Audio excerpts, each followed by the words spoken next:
Belgrano. Ok. Mateo Belgrano, que lo veo por ahí presente, bien, perteneciente a la UCA y al CONICET. Él va a presentar la ponencia Una epidemia visual, la pandemia COVID-19 desde un abordaje icónico político. Sí. Y luego, Santiago ¿Qué pasó? Sí. Mazzuccini. ¿Sí? ¿Todo bien? Y luego Santiago Mazzuccini. Pero porque ahora voy. Ahora voy. Bueno. Aldana, el audio, Ahí sí. está. Complicaciones. Bueno, ahí sí. Seguí, Diego, gracias. Puedes silenciar. Nada, está bien. Bueno, después de Mateo, sí, van a exponer Santiago Mazzuccini y Bettina Guindi de la Facultad de Sociales de la UBA, la ponencia titulada Acerca de la performatividad de las imágenes en las disputas estético-políticas. Sí, bueno, tienen 20 minutos cada uno y después Oliverio, ¿qué tal? para 10 minutos de escuchás? preguntas. Ah, No no, sé si se podrá mutear esto. Sí. Ahí está, Sí. ¿me escuchás? Mientras Aldana perfecto. se mutea y Ahora hacemos sí. toda la coordinación, Estaba- aprovecho para preguntarle a Mateo si querés que pasemos tu PowerPoint estás o tan lo mal. pasas vos. Se ve como la luz de la ventana, pero Espera. se te ve a vos. Yo te Si veo bastante pueden, bien. Bueno. si pueden Tenemos mejor, solo o sea, así, a las porque tengo ponentes. Como que la no puso pantalla dividida nadie. entre el Word y La el llaman acá. PowerPoint y más fácil. Quedaron poquitos. Pablo, Bueno, acá te están llamando. ¿Qué pasó? Perdón. habría que Eugenia, no sé si se puede mutear. No. Sí, yo no la puedo mutear, porque tiene ya el Bueno, vamos a hacerlas entrar. control. A ver, ¿Dónde estás? Ahora igual intentamos ¿podés la arreglarlo? sensibilidad del Sí, sonido, ¿qué pasó? Miguel. Aldana es un poco la que tiene perdón.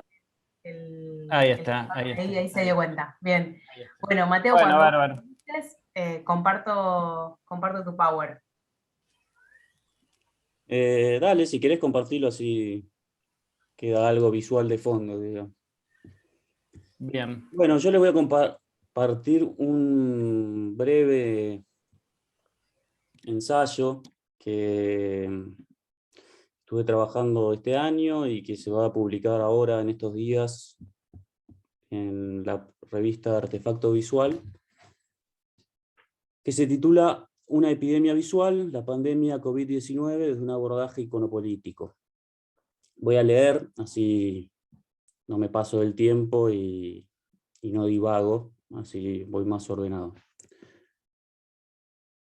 La pandemia no ha sido solamente viral, ha sido también visual. Desde principios del 2020 hemos sido invadidos por miles de imágenes de médicos, barbijos, tumbas, hospitales, entre otras cosas. El 16 de marzo del 2020, el presidente de Francia, Emmanuel Macron, afirmó: estamos en una guerra sanitaria. Es cierto que no luchamos ni contra un ejército, ni contra una nación, pero el enemigo está ahí, invisible, y evasivo y avanza. Fin de la cita. ¿Cómo enfrentar un enemigo invisible? ¿Cómo convencer a los ciudadanos del mundo que el adversario se encuentra allí, entre ellos, imperceptible? ¿Cómo puede un Estado persuadir a sus habitantes que tomen medidas drásticas que atentan contra sus propias libertades? ¿Cómo puedo protegerme de algo que no veo? ¿Cómo creer en algo invisible? La tesis que voy a tratar de demostrar en este pequeño ensayo es que el virus, con el virus del COVID-19 sucede algo análogo a la presencia visual que necesita el monarca para gobernar, según Hobbes. O más precisamente, algo análogo a lo que sucede según Bredekamp en la teoría política de Hobbes. Más precisamente, para que se cumpla el contrato, es necesario que haya un poder visible que mantenga a raya a los súbditos. El Leviatán necesita manifestarse visualmente para evitar la desobediencia civil, para ejercer su soberanía. Lo mismo podríamos decir del icono cristiano. Dios precisa de una presencia visible para que su poder sea factible, ¿no? La construcción del discurso teológico cristiano se encontró ante una paradoja.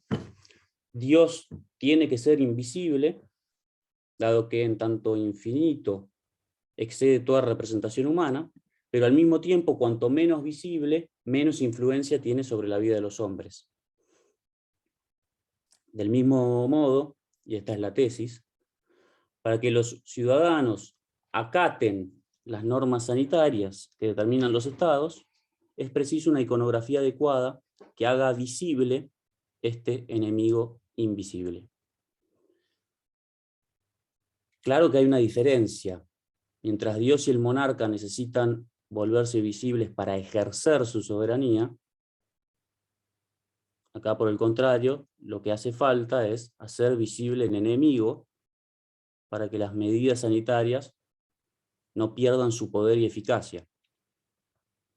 Como sostienen Jeffrey Alexander y Phil Smith, en el contexto pandémico, los líderes precisan un poder extrarracional, que para ellos no es otro que el poder visual. Acá yo no quiero ni cuestionar ni hacer juicios de valor respecto a medidas sanitarias, no me quiero meter en esa discusión, sino reflexionar acerca de algunos usos de la imagen, obviamente que hay otros, algunos usos de la imagen dentro de la crisis de estos dos últimos, de la crisis sanitaria de estos 2 últimos años. Voy al primer punto, que se titula Un abordaje iconopolítico. Propongo pensar la crisis sanitaria desde lo que llamaré un abordaje iconopolítico, jugando con el concepto de biopolítica. La tesis es que, así como en el siglo XVIII la vida se torna objeto de la política, en tanto se busca moldear el comportamiento de los individuos a partir de la administración de la vida y sus cuerpos, en los últimos tiempos las imágenes se han tornado dispositivos de control y normalización. No niego que esto haya sucedido antes, quizás sucedió desde siempre, podemos pensar en la iconografía religiosa, por ejemplo, como un modo de iconopolítica, pero el uso de lo visual pero a fines del siglo XX y principios del XXI, gracias al desarrollo de la tecnología, particularmente del Internet, los teléfonos celulares, las redes sociales, hay un acceso masivo a una innumerable cantidad de imágenes y hay una sensibilidad cada vez más visual. Vivimos constantemente rodeados de imágenes. Y estas, lejos de ser meras reduplicaciones de lo real, modifican lo real, configuran cómo interpretamos lo que nos rodea y cómo nos interpretamos a nosotros mismos. Lo visual se torna un dispositivo a partir del cual se instituye lo normal y anormal, lo correcto y lo incorrecto, lo bueno y lo malo. En definitiva, nos moldea como sujetos.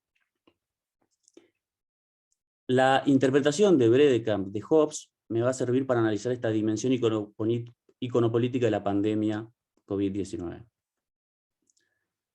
Según Thomas Hobbes, el Estado y la paz social se encuentran en peligro cuando... Ay, gracias, Eugenio. Me cuelgo en avisar los cambios.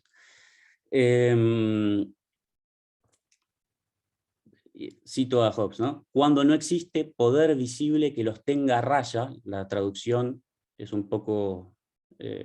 no es literal, ¿no? La expresión en inglés es keep them in awe, A-W-E.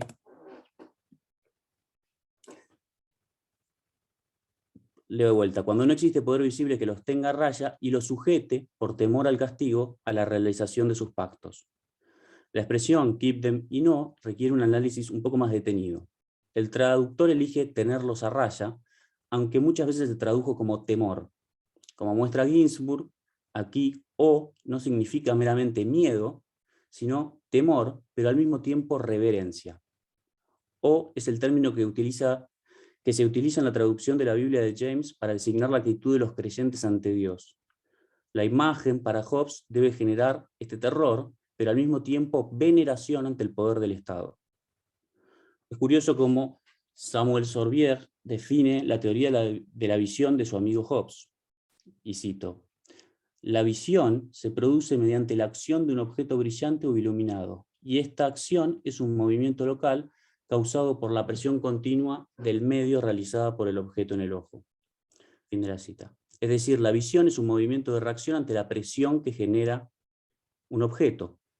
El retrato de un gran hombre genera, por ejemplo, para Sorbier, una presión tal que me mueve e impele a ser virtuoso. Para Bredecamp lo mismo sucede con las imágenes políticas. Generan una presión sobre el individuo. La imagen es un signo que dirige la acción. Tiene un rol activo ante la pasividad de los súbditos, que en este caso implica asegurar el cumplimiento del pacto social. Bredecamp sugiere que puede haber una vinculación entre las estrategias visuales propuestas por Hobbes y el portal de Saint-Lazare en Autun, que podría haber conocido en sus largas estadías en Francia. Ahí, si podemos pasar a la siguiente foto, en el tímpano de la iglesia románica encontramos un Cristo gigante.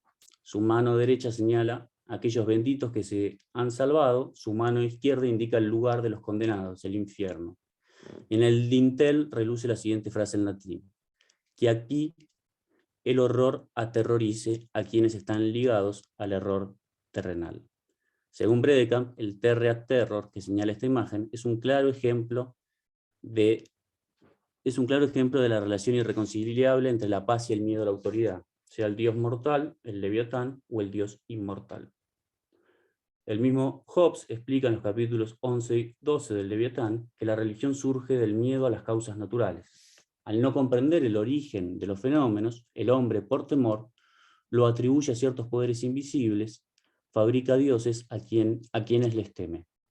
En esta misma línea, Marie-José Montaigne entenderá que la Iglesia procede de un modo semejante al Estado. Se producen imágenes para hacer efectivo el poder del Dios invisible.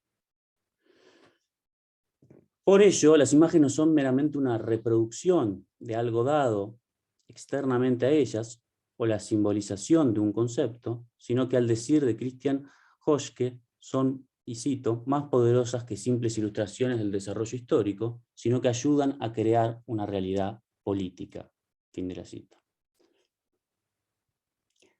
Naturalmente, en la pandemia la lógica no será la misma. No debe ser el soberano, sea divino o terrenal, el que debe hacerse visible para producir terror y irreverencia, sino que paradójicamente, para mantener la paz, es preciso que el enemigo invisible se haga visible. Solamente encarnado en una imagen, el virus gana poder y produce terror. Nos mantiene in-o.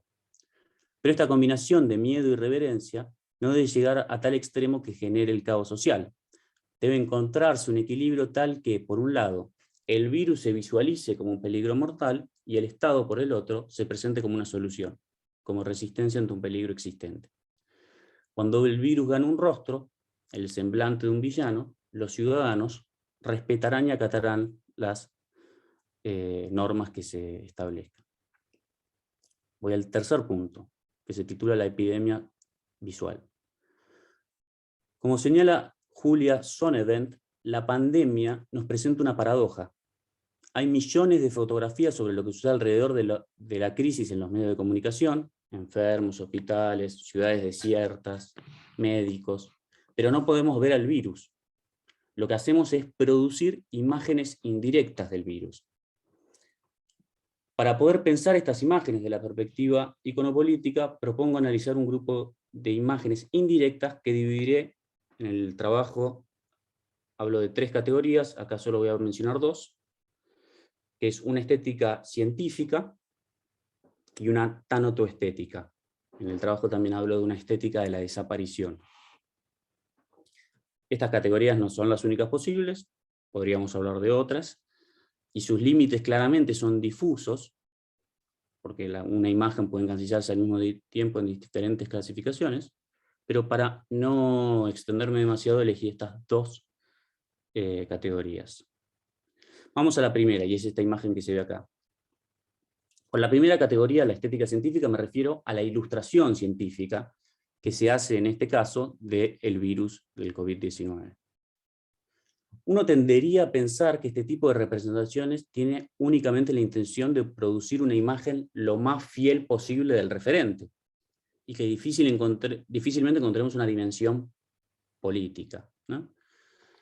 Analicemos este caso. Esta imagen es la imagen de la CDC de Estados Unidos, que es el Centro de Control Centro de Control y Prevención de Enfermedades, que se creó en enero del 2020,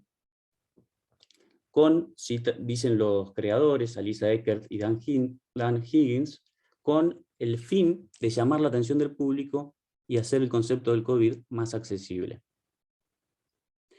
Esta es una de las imágenes que terminó siendo una de las más conocidas alrededor del mundo, ¿no? Luego aparecen otras, y que ahora si pasamos las siguientes dos imágenes las pueden ver. Esa es una, y la siguiente es la del NIAID. Según declara Eckert, una de las ilustradoras de esta imagen, de la CDC, la anterior, la ilustración causó tal impacto que alguien le dijo que la imagen lo persigue cuando va a comprar algo al supermercado. Y dice Eckert, si extienden la mano para tocar algo, se imaginan esa mancha gris puntiaguda y se detienen. Entonces, en fin de la cita, encontramos aquí un claro efecto performativo de la imagen que busca moldear los comportamientos de los ciudadanos. Si podemos volver a la imagen anterior, que es la de la CDC, que es la de la que estoy hablando. Según lo que declara Eckert, esta anécdota la alegró profundamente y afirma sobre su imagen que está ahí afuera haciendo su trabajo. ¿Cuál es su trabajo? Vamos a los elementos icónicos de la imagen. En primer lugar, la elección de los colores no es azarosa, dice Eckert. Mientras que la superficie gris tenía que transmitir algo que se podía tocar, es decir, algo accesible a nuestro cuerpo, los cuernos se colorean de rojo para señalar el peligro, para generar sensación de alarma. Además, no se utilizan colores llamativos o brillantes para darle un aire solemne. Algo que Mateo, transmite seriedad. quedan Sí. 5 minutos, ¿sí? Ok, me apuro. El virus del COVID, como cualquier virus, está cubierto por ciertas proteínas. Las proteínas S, que son los picos rojos que se ven en la representación, es lo que le permite adherirse a las células humanas, mientras que las proteínas E en amarillo y las M en naranja son las que se ven ahí, ¿no? en menor número. Lo curioso es que los diseñadores, a pesar de que las proteínas M son las prevalentes en el virus, decidieron resaltar las proteínas S, las encargadas de propagar el virus para transmitir el peligro. Entonces, lo que vemos acá es que hay una clara construcción de la imagen que responde no tanto a la fidelidad de la estructura del virus, sino una clara intención política. Si uno la compara con la ilustración del NIAID, que eso es la imagen siguiente, no la otra, encontramos imágenes más fidedignas en términos científicos y por ello más indefinidas. Esas esferas difusas se presentan mucho menos amenazantes que la bola sólida que parece una roca de Eckert de la CDC, ¿no? Entonces, en la CDC hay un diseño de la representación consciente que busca inducir ciertos comportamientos en la población. Y lo dicen los mismos diseñadores, ¿no?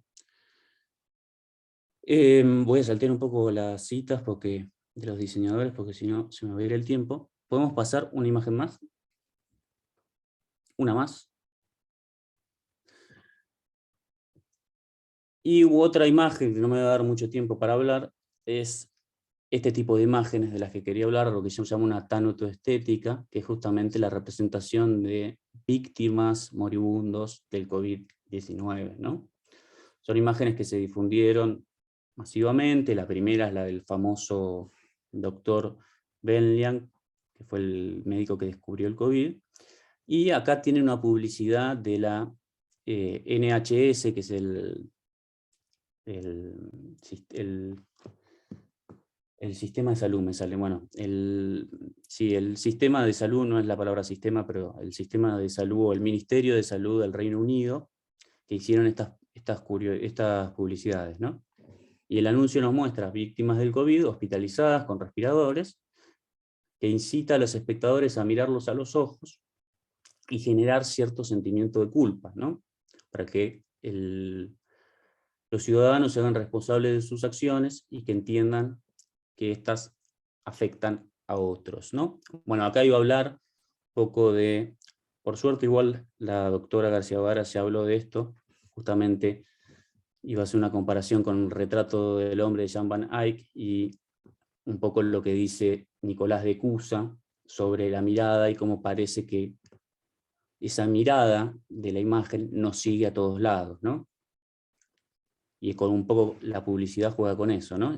Esos ojos que nos siguen a todos lados, ¿no? Bueno, y para concluir, y cierro, un poco en este trabajo lo que trato de hacer no es discutir la legitimidad o ilegitimidad de las medidas sanitarias que llevaron a cabo X estados. No pretendo sostener como Agamben, por ejemplo, que dice que detrás de nuestro consumo de los medios en la crisis del COVID hay una gigantesca operación de falsificación de la verdad, sino más allá de si es verdadero, si estas imágenes son verdaderas o falsas, o correctas o incorrectas, lo que quería mostrar era cómo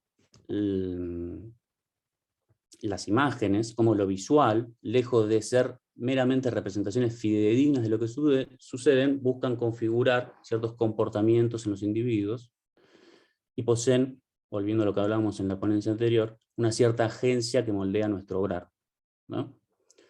Entonces la tesis detrás es que se precisa retratar visiblemente a este enemigo invisible para poder así convencer a los ciudadanos, a partir de las imágenes, que acaten ciertas medidas extraordinarias establecidas. ¿Cómo tener, si no, la adhesión de miles de personas a que transforman radicalmente su vida para enfrentar una amenaza que no se ve? Como el discípulo Tomás, necesitamos ver para creer. Y acá termino. Gracias. Bárbaro, gracias Mateo. William, tenemos unos minutos para preguntas. Por chat, ¿no, Eugenia? Sí, en realidad somos pocos. Si lo hacemos ordenado, podemos sumar la voz, ¿no? Pero bueno, como quieran. Si alguno se siente más cómodo con el chat, podemos hacerlo vía esa herramienta.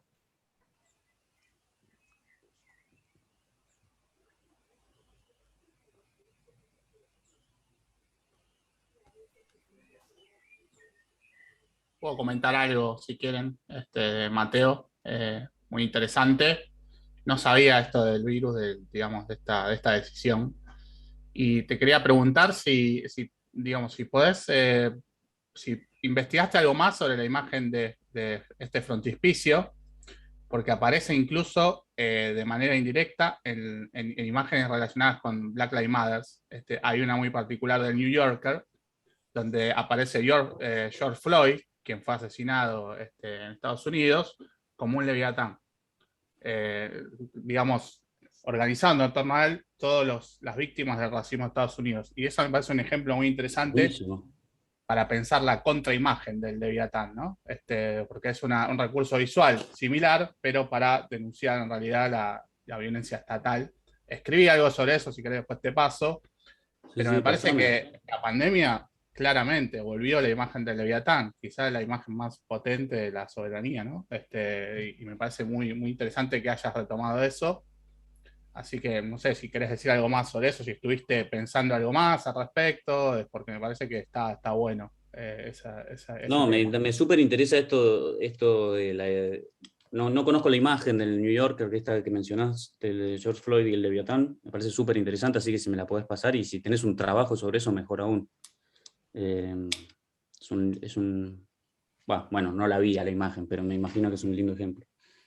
Así que, nada, súper interesante. Sí, creo que es un tema que vuelve una y otra vez, ¿no? Yo particularmente lo vi particularmente en el tema del COVID, porque acá se da la paradoja justamente que estamos ante algo invisible, ¿no? Algo esencialmente invisible, algo que no podemos ver, y esa necesidad de visualizarlo. Hay como, Don Heidi habla del visualismo científico, ¿no? Esta necesidad de, para comprender algo que no es inaccesible a los ojos, le pone el ejemplo de la tomografía, ¿no? En realidad la tomografía no es que estamos viendo un referente, no es que la tomografía sea una foto literalmente, sino que crea visualmente cómo capta, no me pidan la explicación científica porque no me la sé, pero no sé, las ondas, no sé, no me acuerdo bien cómo es, capta unas ciertas ondas y a partir de eso lo traduce visualmente, ¿no? Entonces lo que dice Heidi es justamente, hay algo en el ser humano que necesitamos traducir las cosas en términos visuales. Ahora, en el COVID tenemos por un lado eso, traducir un fenómeno científico, un fenómeno de la naturaleza, digamos, abordado por la ciencia, que es el virus, pero al mismo tiempo tiene una dimensión política necesaria. Un poco de eso parece interesante. Ahí mandaste el coso, buenísimo. En el chat, Mateo, tenés una pregunta de Silvia Gabriel también. No se lo pude preguntar a Varas, por eso te lo pregunto a vos, Mateo. Dar agencia a las imágenes no lleva en el límite a hacerlo sujeto de imputación ética y jurídica, totalmente. Yo iba a decir lo mismo en la ponencia anterior, pero no la quise interrumpir.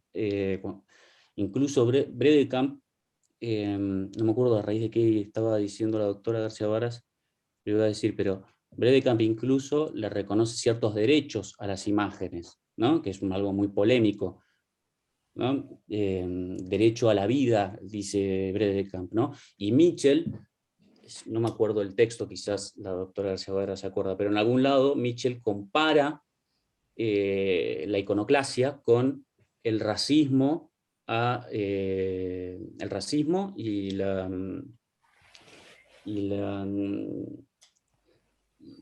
el patriarcado, ¿no? O sea, las imágenes sufren de la misma manera, bueno, que los afrodescendientes en Estados Unidos y las mujeres en el mundo en general.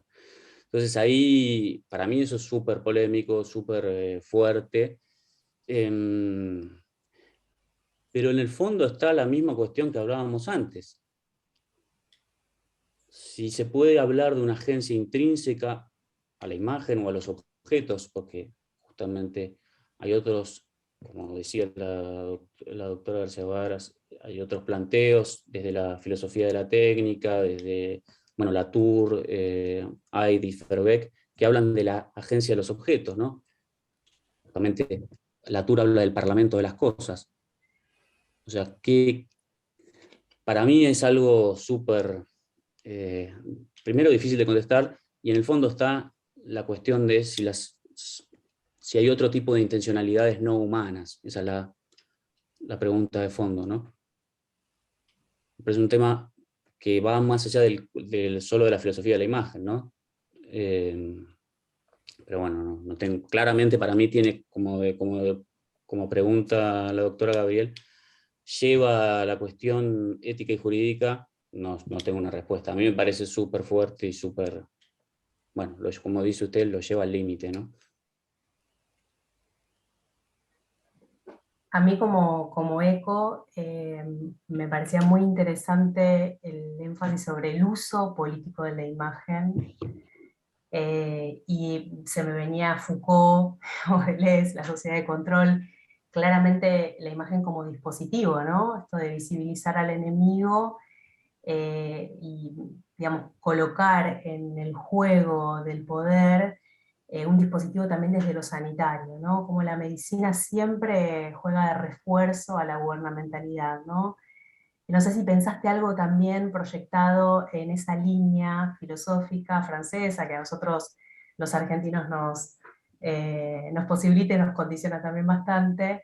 Y también preguntarte si habías pensado algo respecto de Latinoamérica, más concretamente de nuestro contexto político, porque bueno, vi que las citas están más referidas por ahí a lo que ha acontecido en el continente viejo. Bueno, ¿qué pasa un poco en las realidades políticas latinoamericanas, ¿no? ¿El Leviatán es posible? ¿Cómo son los estados latinoamericanos? No sé. Sí, totalmente lo pienso desde Foucault y Deleuze, o sea, es una relación explícita, ¿no? O sea, cuando hablo de iconopolítica, jugando con la idea de biopolítica, lo pienso desde ahí, desde la performatividad, de la subjetividad, ¿no? Somos un sujeto sujetado, también sujetados por imágenes. Así que sí, claramente lo pienso por ahí. Como le decía el autor hace un rato en la mesa 2, ya me perdí los números de mesas, creo que era la mesa 2, es una lástima que Foucault no se haya internado en la cuestión de los medios, ¿no? Increíblemente no lo hizo.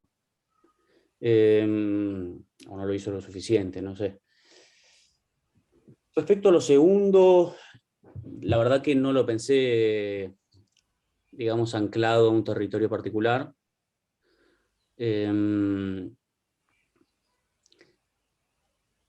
Bueno, las imágenes tienen que ver... Tomé imágenes que encontré alrededor.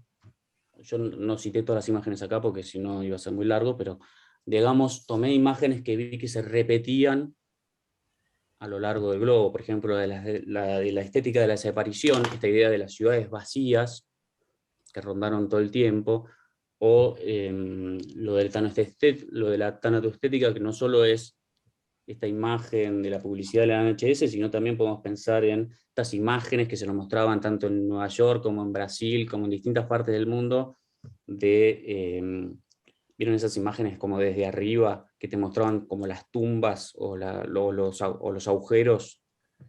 Los agujeros no, bueno, lo que se cavaba para enterrar, no sé cómo decir. Las tumbas improvisadas. Pero no, es cierto que no lo pensé a partir de un territorio específico, sino algo más global. Habría que pensarlo, no tengo una respuesta ahora sí. Habría que primero delimitar el territorio, ¿no? Pero no lo pensé, digamos, pensando particularmente o en Argentina o en algún ambiente latinoamericano en particular. Pero bueno, habría que hacerlo, habría que mirar las imágenes, ¿no? A ver qué hay. Y a ver qué fue circulando. Bueno, ya tendríamos que, no sé si alguien se quedó con una pregunta, pero ya tendríamos que ir pasando a la siguiente ponencia. ¿No? Bien. Bueno, ya los presenté, sí, Santiago Mazzuccini, Bettina Guindi. Sí, gracias Mateo. Y bueno, es el momento de ustedes. Tienen 20 minutos. Bueno, hola, ¿qué tal? Buenas tardes, ¿se me escucha bien? Sí, muy bien. ¿Sí? Bueno, mi nombre es Bettina Guindi, vengo acá con mi compañero Santiago Mazzuccini. Nosotros somos de la Facultad de Ciencias Sociales, estamos de la UBA, estamos muy contentos de estar acá, porque la verdad que a lo largo de la jornada encontramos muchas de las preocupaciones y de los motivos de trabajo que venimos teniendo en nuestro ámbito. También nos pone específicamente, particularmente contentos la presencia de Ana García Varas, que algunos de sus textos nos sirven, ¿no?, en el marco de nuestro seminario para abrir algunas discusiones. Y celebró muchas coincidencias, ¿no?, en muchos de los señalamientos que se vienen teniendo a lo largo de la jornada. Es muy gratificante. Entonces, me presento un poquito nuestro trabajo, no con una preocupación autorreferencial, sino para que se entienda desde dónde nosotros estamos tratando de tomar estas cuestiones, ¿no? Nosotros trabajamos en un seminario que trabaja justamente problemas de la imagen en la carrera de comunicación, problemas teóricos de la imagen en la carrera de comunicación, pero nos aventuramos un poco en que nuestros alumnos intenten producir algunos textos y que, digamos, que salgan al ruedo, ¿no? No solamente reproduciendo algunos conceptos, sino bueno, que se animen a pensar en eso que los rodea, ¿no?, y en esas imágenes que los rodean y sobre las que tenemos tanto para decir. Por otra parte, bueno, estamos en un UBACIL que trabaja la relación entre historia, entre historia e imágenes, ¿no? De cómo las imágenes hacen historia, que está dirigido por la profesora Felisa Santos, y después también estamos coordinando un área de imagen y política, ¿no? Entonces, para nosotros fue, digamos, muy interesante la propuesta y agradecemos que nos permitan participar, porque siempre la preocupación desde un sentido conceptual más profundo, ¿no? Es una preocupación de tipo filosófica que está muy presente, ¿no? En nuestra investigación, en nuestra tarea, ¿no? La pregunta acerca de cómo dar cuenta del ser aparecer de las imágenes en las escenas, ¿no? De la vida social. Y en todo caso, ahora me extiendo un poquito más en qué sentido pienso esto del ser aparecer, que tiene como remisiones de distinto orden. Entonces, todas estas preguntas respecto del estatuto de la imagen están tamizadas en buena parte por nuestra mirada comunicacional y de las ciencias sociales.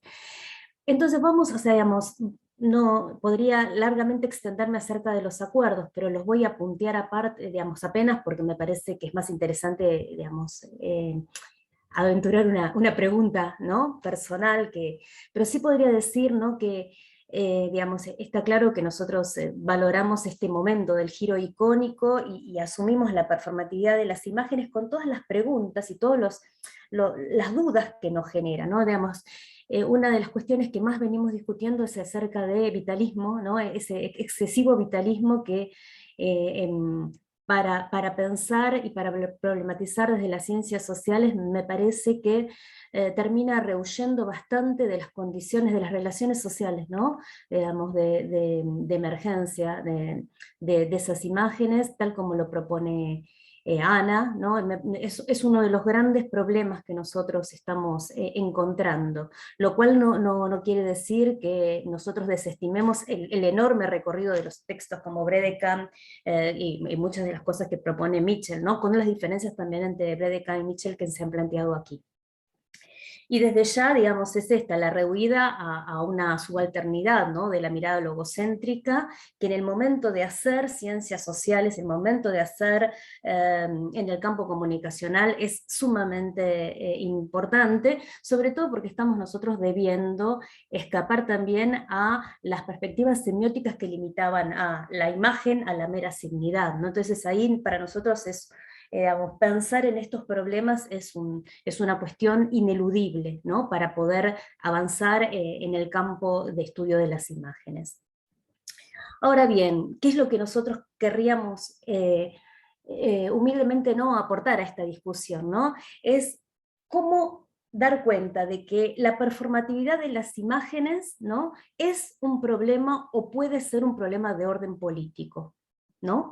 Nuestra preocupación está en esta ligazón, y me interesaba mucho la pregunta que hacía recién, creo que Eugenia, ¿no? Porque nosotros estamos muy preocupados respecto de el dónde y cuándo, ¿no? Desde las coordenadas espaciotemporales en las cuales acaecen, ¿no? Las imágenes, y pensamos mucho desde América Latina, y pensamos mucho desde la Argentina, y pensamos en los procesos de configuración de imágenes del poder en términos de una soberanía. Entendemos también la condición jánica, ¿no? de los estados, porque no solamente tiene que ver con ese lugar de la cabeza imponiendo una estatalidad en un sentido duro, pero también, y en ese sentido nos va a interesar avanzar, nos interesa pensar en el poder de las imágenes y el poder de las contraimágenes, irrumpiendo, ¿no? En imágenes en escenas plebeyas, ¿no? Que sirven para reconfigurar, ¿no? Lo instituido. Entonces, en ese sentido, digamos, lo primero que habría que pensar es qué entendemos cuando hablamos de imágenes, ¿no? Perdón, cuando hablamos de política, ¿no? Y con las reservas que después vamos a comentar, digamos, brevemente me gustaría pensar que lo estamos proponiendo, por lo menos hoy, desde Rancière, desde Jacques Rancière, ¿no? Pensar que la política tiene que ver con la configuración ¿no? La distribución de tiempos y espacios, la distribución desigual de tiempos y espacios, y que en todo caso una intervención de orden verdaderamente político tiene que ver con, digamos, aquel horizonte de la igualdad, aquella intervención que lo que está buscando es un horizonte de igualdad, en un sentido de un principio, ¿no? Filosófico político más profundo. En ese sentido, digamos, ¿cómo podemos encontrar la ligazón entre Jacques Rancière y las imágenes, sabiendo que es un autor que ha puesto un poco las manos en la masa de pensar las imágenes? Hay algunos intercambios muy interesantes, ¿no? Respecto del vitalismo que tiene con Mitchell, ¿no? Donde dice, las imágenes no desean nada, ¿no? El tema es qué hacemos nosotros con las imágenes, ¿no? Que me parece que está como apenas enunciado en ese intercambio, pero que es bastante potente para pensar a algunas líneas. Y lo que me interesaría es, digamos, para dar lugar a Santiago, que es, digamos, quien se va a ocupar de contarles con un poquito más de materialidad esto que estoy proponiendo, es entender que cuando nosotros estamos hablando de las imágenes, estamos pensando que esas imágenes intervienen en condiciones espaciotemporales, porque de algún modo se juegan en un sentido estético-político. Recordemos que para Jacques Rancière, la estética tiene que ver justamente con los modos de hacer, los modos de visibilidad y las relaciones que se establecen entre esos modos de hacer, esas visibilidades, y la posibilidad de pensabilidad de esas relaciones, ¿no? Es hacer, ver, pensar. Hay, en todo caso, como buen filósofo clásico, hay una preeminencia del logos asociado digamos, a la palabra en Rancière, pero no hay una desestimación absoluta, ¿no? de la posibilidad de intervención de las imágenes. Lo que sí aparece muy potente, y en ese sentido, digamos, trabajar como bajo las coordenadas de la singularidad de las imágenes, en el sentido que lo puede hacer Agamben y tantas, digamos, Ginsburg y algunas de las premisas teóricas que se han abordado a lo largo de la jornada, ¿no? Lo que propone como muy interesante, y que recupero un poco tratando de ver lo primero que señalaba, es que Rancière encuentra, ¿no? Hay digamos, una formulación del estatuto de la imagen en un sentido dual, ¿no? Es lo mismo y lo otro, ¿no? Es decir, lo que él dice textos, la imagen no puede dejar, no puede escapar a su inmanencia, no puede dejar de ser sí misma, pero a la vez ineludiblemente también es otredad, ¿no? Y esa otredad tiene que ver con que las intervenciones de las imágenes como tales, en determinadas espacialidades, digamos, constituyen a las imágenes al tiempo que ellas constituyen la vida social. En ese sentido nosotros pensamos que las imágenes hacen historia. Las imágenes hacen historia en un sentido político. Y a partir de ahí lo que nos interesa, y acá le doy el pie a Santi, ¿no? Es pensar de algún modo, mostrar de algún modo, porque me parece que sería el mejor término, el que hace más justicia, ¿no? Es qué proponemos nosotros respecto de qué es trabajar con imágenes. Bueno, ¿me escuchan, no? Ahí, perfecto. Bueno, quedan 10 minutos, así que voy a mostrar algunas imágenes, pero antes retomar algo de lo que decía Bettina. Hay una de las cuestiones que han sido ampliamente discutidas acá, que tienen que ver con la tradición barburiana, ¿no? Y con esta cuestión del método. Y una cosa que encontramos interesante en toda esta línea, bueno, acá está presente Ana, que es una de las autoras que nosotros hemos leído, que tiene que ver con un modo de trabajo, ¿no? que respete la singularidad de las imágenes, ¿no? Y eso sin negar que hay una serie de discusiones que Bettina bien planteaba sobre el tema de la performatividad y las condiciones políticas, ¿no? Nosotros nos venimos preguntando sobre, por ejemplo, cuáles son las condiciones políticas que hacen que una imagen pueda, ¿no? devenir una imagen política, ¿no? Digo, o generar algún tipo de acto. Ahí creemos que hay una discusión, digo, que no se explica solo por lo intrínseco, digo, ahí es donde marcamos nuestras diferencias con Bredecamp, pero al mismo tiempo, me parece que el concepto de acto de imagen, que es un concepto muy específico que nosotros hemos trabajado, nos parece sumamente fructífero en términos conceptuales, y también pensando en este modo de hacer barburiano del Atlas, en términos de método, ¿no? Digo, algo que retoma muy bien el buen Agamben, ¿no? No el que habla de la pandemia, sino el Agamben de Signatura Rerum, que me parece que es muy interesante cuando plantea esta cuestión, que incluso uno puede encontrar en Foucault, creo yo, en ese pensar arqueológico, ¿no? Y en ese pensar la historia como discontinuidades, sobre la cuestión de la singularidad, ¿no?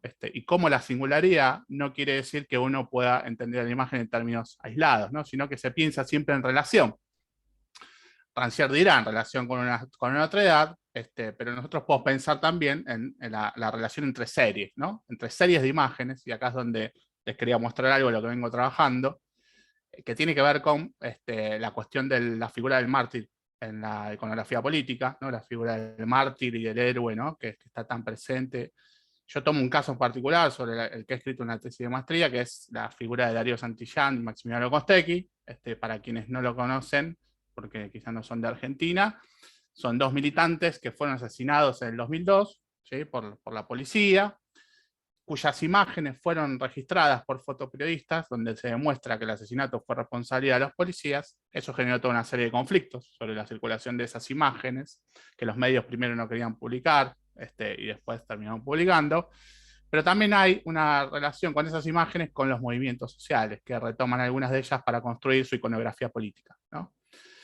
Como sabemos, hay toda una línea de la iconografía política en Alemania, y uno de los reclamos que se le hace en general a Bredekamp y a otros autores es que no trabajan imágenes plebeyas, ¿no? Digo, en general suelen trabajar con imágenes del poder. Y entonces me parecía que era interesante pensar cómo puede abordarse la cuestión del acto de imagen a partir de, por ejemplo, una iconografía piquetera o una iconografía de los movimientos sociales. Paso a mostrar un cachito, algunas imágenes como para que vean cómo se operacionaliza esta conceptualización, ¿no? Y acá supongo que se verá. Se ve, ¿no? Una de las cuestiones que trabajo, no voy a reponer todo el tema de digamos, la reconstrucción del problema teórico porque me queda poco tiempo, ¿no? Pero sí pensar en términos de series, ¿no? Acá se puede ver una fotografía del momento en que Darío Santillán llega a la estación tratando de ayudar a Costecchi, que ya está falleciendo, ya está, digamos, agonizando, y aparece un policía, dos policías a la derecha que luego van a ser los que le disparen, ¿no? Y lo maten. Y esta imagen que se puede ver acá, yo hice acá una ampliación donde puede verse claramente que están cuclillas, ¿no? Haciendo un gesto que si Barbour estuviera vivo, seguramente lo agregaría a su panel, ¿no? De los gestos ligados, ¿no? Que aparecen con por ejemplo, con la cuestión de la muerte de Orfeo, ¿no? Esas imágenes antes de la muerte, esa gesticulación, se transforma esa imagen en un dibujo que una militante del mismo movimiento que Darío y Maxi, ¿no? Transforma, ¿no? En una especie de símbolo del sacrificio, ¿no? Como una imagen ejemplar del modo en que un compañero puede ayudar a otro, puede sacrificarse por otro, ¿no? Yo lo llamo acá un acto heroico y sacrificial al mismo tiempo, y aparece esta imagen también, ya calculo que los que viven en Argentina la conocen, ¿no? Aparece reproducida en stenciles, y se remite a imágenes que tienen que ver con una larga tradición de iconografía religiosa, ¿no? Y también con iconografías heroicas, y que incluso, como acá podemos ver también, con iconografías que no necesariamente están ligadas a lo religioso, pero sí a lo político, ¿no? En términos modernos, y que sorprendentemente también son retomadas por el movimiento piquetero acá. Esta es la única imagen que pude encontrar del 2006 donde se ve una clara cita a la imagen de Goya, al cuadro de Goya, donde se puede ver representado Darío y Maxi en ese acto, ¿no? En ese mismo acto que la imagen de los fusilamientos. Después tengo otras que también tienen que ver con la figura martírica y cómo esas figuras son retomadas por artistas como Diana de Weck, ¿no? Y juegan con esta cuestión tan presente en Barbour de la polaridad, ¿no? Esta cuestión de la polaridad y de cómo las imágenes, a partir de una misma fórmula, pueden operar de manera distinta, ¿no? Digo, claramente la figura de la izquierda es una figura victimizante, ¿no? que incluso puede ser usada para desprestigiar a los propios movimientos, mostrando una provocación. De hecho, así ha sido a lo largo de nuestra tradición. Y a la derecha una figura que en verdad retoma esa imagen, pero en un sentido de reivindicación, ¿no? Santiago, 3 Me minutos. queda poco, ¿no? Dale. 3 minutos. Acá hay otras que tienen que ver con la figura, ¿no? del mártir también, con los brazos abiertos. Y acá aparece esto que tiene que ver con lo que hacemos nosotros con las imágenes, ¿no? Y cómo se da esta relación. Esto es de una muestra, ¿no? que está ahora en el Centro Cultural Conti, pero que está en Argentina, recomiendo visitarla, que es una muestra sobre el 2001, donde aparece esta relación, ¿no? entre el sujeto y la imagen, ¿no? Que es algo que Bredekamp ha trabajado bastante. ¿Por qué muestro esto? Bueno, porque queríamos básicamente digamos, mostrar con ejemplos de qué manera nosotros podemos pensar y abordar las imágenes, entendiendo también que en ese abordaje nosotros también estamos pensando la cuestión de lo que decía Bettina, el reparto de lo sensible, y también pensar, que esto es algo que Ana lo retomaba, no sabía que Bredekamp había generado polémica en Alemania, eso es interesante, a nosotros no nos llegan tanto eso, así que es un dato interesantísimo, porque nosotros a veces decimos, bueno, Bredekamp, o sea, ¿cuáles son las condiciones políticas para que ciertas imágenes, ¿no? Puedan generar esa actividad o esa acción, ¿no? Frente a los sujetos? Y por lo menos en este caso lo que se ve es un claro papel de los movimientos sociales. Lo que no quiere decir que cualquier imagen, ¿no? Pueda tener ese nivel de fuerza, ¿no? Pero me parece que acá estamos planteando, ¿no? Como una especie de tensión.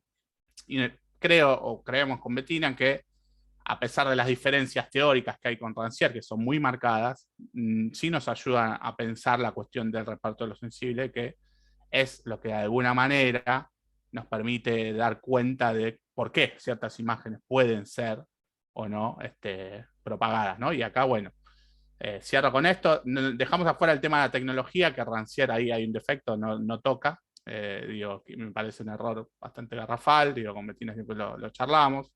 Pero sí me parece que hay otra cuestión que tiene que ver con las tecnologías que es importante. En este momento Ito Steyer está haciendo algunos trabajos sobre eso que me parece interesante, sobre la conceptualización de las imágenes pobres, ¿no? Y todo el tema de la relación entre el mercado y también los usos populares de las imágenes que nos remiten a las prácticas de la vanguardia rusa, por ejemplo. En el proyecto de Vertov hay también una intención de pensar al propio pueblo como productor de imágenes. Y eso me parece que es interesantísimo. En eso estamos, pensando desde un lugar que, aunque les parezca raro, en la carrera de comunicación no se piensa tanto, ¿no? Porque hay otro tipo de pensamiento. Nos parece a veces increíble que recién ahora estén las imágenes siendo el tema, de debate. Así que bueno, cerramos con eso. Bien, bueno, gracias Santiago. Bien, preguntas, lo mismo, lo pueden abrir el micrófono y preguntar directamente o escribirlo en el chat.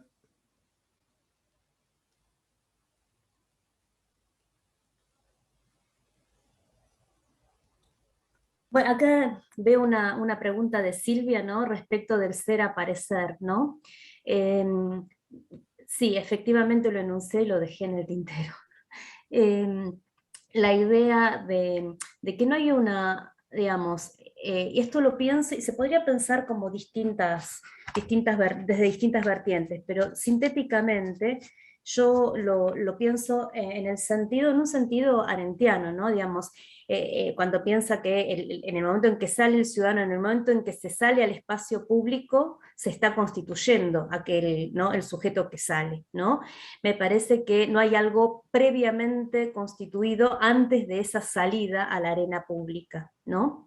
Y en ese sentido yo creo que la idea de aparición en Rancière, a pesar de las diferencias enormes entre lo que podría ser el pensamiento, o sea, totalmente distintas de Arendt y de Rancière, hay en la idea de aparición, ¿no? de Rancière, ¿no? Algo de ese orden, es decir, nosotros pensamos de algún modo que una imagen es una opus operandi, digamos, está en permanente, no está plenamente constituido, sino que está en permanente transformación y se transforma en el momento en que, digamos, justamente interviene en determinados espacios. De la misma forma que creemos que esos espacios tampoco no son epifenómenos ni están configurados, ¿no? Previamente, sino que, digamos, la vida social se constituye justamente en ese sentido relacional, ¿sí? Entonces, básicamente esta idea de ser barra aparecer tiene que ver con que el ser justamente se da en ese momento de aparición y de encuentro con el otro, ¿no?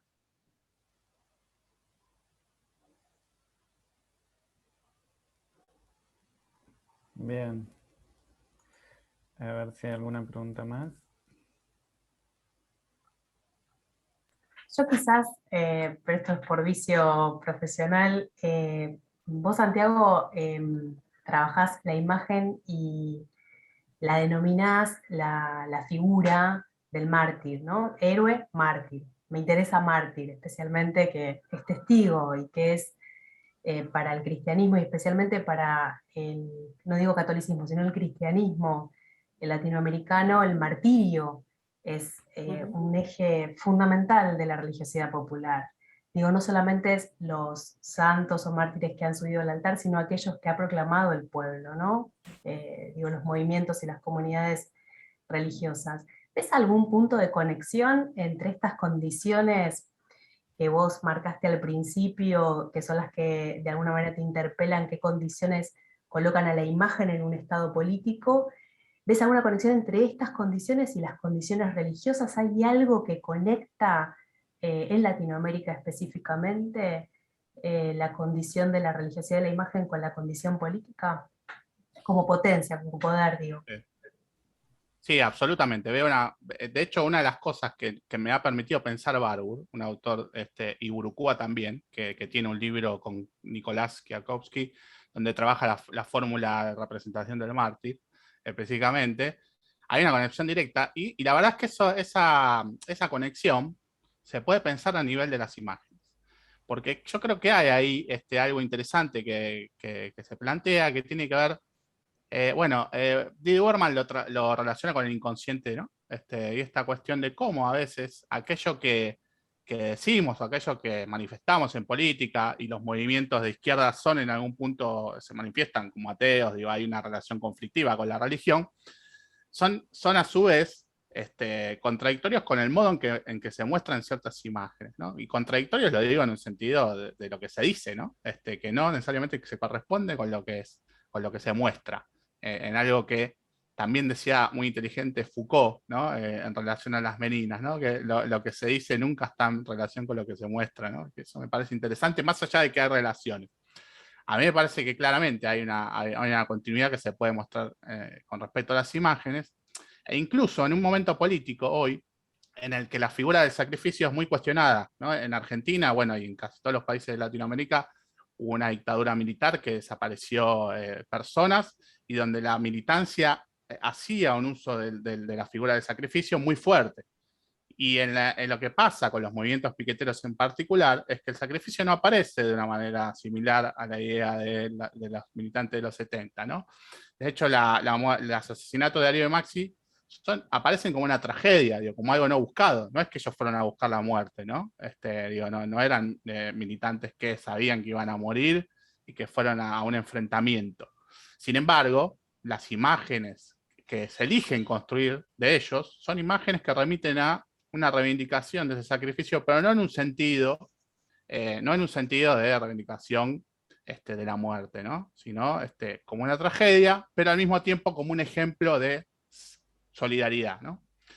Entonces, con respecto a tu pregunta, sí, claramente me parece que el modo de pensar las imágenes de Brecan, de Didi Huberman, a pesar de las diferencias en esta tradición barburiana, nos permiten dar cuenta de eso, pero a su vez esta reflexión que estoy introduciendo sobre la figura de Martin claramente nos invita a pensar de que no podemos dejar de pensar en la singularidad histórica en la que vivimos y los relatos que se construyen alrededor de esas figuras, ¿no? O sea, uno podría ver la imagen y pensar que sí, son mártires y funcionan del mismo modo que en otras épocas históricas. Lo cierto es que no, pero sin embargo hay una continuidad, ¿no?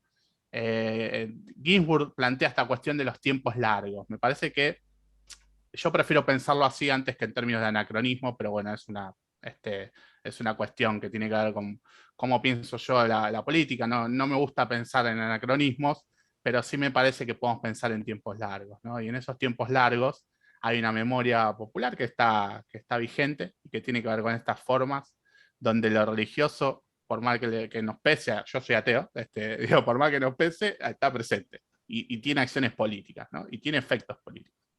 Así que sí, me parece que claramente esto que estamos pensando, nos hemos encontrado con esto a partir de estas reflexiones que venimos dando. ¿Puedo agregar una cosita? Respecto, digamos, en absoluta continuidad con lo que proponía Santi, ¿no? Digamos, cuando escuchaba tu pregunta, me acordaba del texto de Benedict Anderson, ¿no? Digamos, porque en realidad cuando nosotros pensamos en la constitución de los estados modernos, en buena medida estamos pensando en una suerte de trastocamiento, pero a la vez de continuidad con ciertas premisas del mundo tradicional teológico, ¿no? Digamos, y me parece que si nosotros lo pensamos así, digamos, no es que, digamos, esa ecuación de la modernidad solo es una racionalidad, etcétera, etcétera. No, nosotros tenemos, y sobre todo desde las realidades latinoamericanas, tenemos que asumir esas hibridaciones, ¿no? Y que en ese sentido, digamos, personalmente tengo una enorme preocupación por el pensamiento histórico, porque la política me parece que, como dice Enzo Traverso, ¿no? Cuando, digamos, hay una suerte de aire de época de puro presentismo que nos está, digamos, sacando la posibilidad de pensar históricamente. Pensar históricamente no es pensar que hay solo continuidades, que es, digamos, que todo se da en un mismo nivel, ¿no? De una prefiguración de lo que van a ser las experiencias políticas ni demás, pero implica, digamos, poder tender algunos puentes. Entonces digo, de la misma forma que desde la historia intelectual, la historia conceptual, nosotros podemos tender puentes respecto de conceptos, ¿no? De principios y demás, con las imágenes y salvando las distancias respecto de nuestro objeto, ¿no? Hay también una tarea al respecto.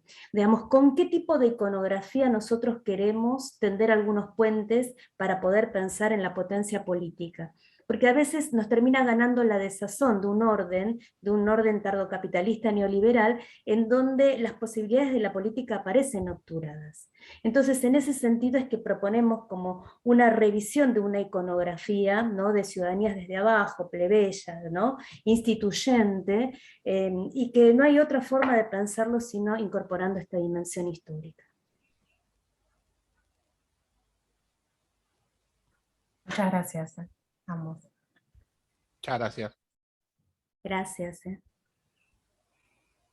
Bien. Bueno, bien, si gracias. estamos un poco pasados, deberíamos hacer un microcorte de 15 minutos porque a las 17 tenemos una conferencia. La profesora Ana García Varas se tiene que ir por razones familiares. Le agradecemos muchísimo, no solamente la conferencia, sino el haber estado, presenciado, acompañado. Es un montón para nosotros esta presencia.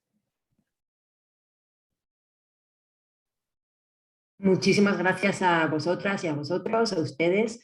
Yo encantadísima y solo siento que me tengo que marchar, o sea, porque ya me están llamando, pero yo me quedaría encantada mucho más rato.